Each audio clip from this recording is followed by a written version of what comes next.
پچھلے سال ملتان میں ینگ بچے 17 18 19 20 سال کے لڑکوں کو شیڈول 4 میں ڈالا ہے انہوں نے.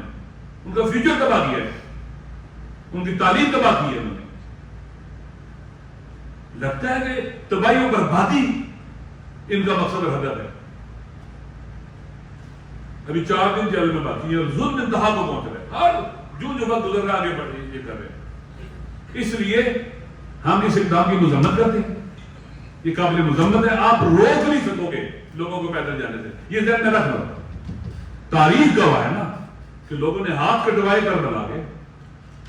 اس وقت حاکم کہتے تھے کہ نہیں جانے دیں گے, لوگ کہتے ہیں ہم جائیں گے, اپنا ہاتھ لوگ ہاتھ کٹوا دیتے تھے. آپ ایک کتنے بچے ہیں؟ 2 بیٹے, ایک بیٹا آپ کو ذبح کرانا پڑے گا. پھر اس وجہ سے لوگ ہیں, تاریخ پڑھو نا. ہمارے لہذا 40 امام حسین کی مجالس عزاداری اور 40 میں شرکت اگر وہاں نہیں جا سکتے یہاں جائیں گے.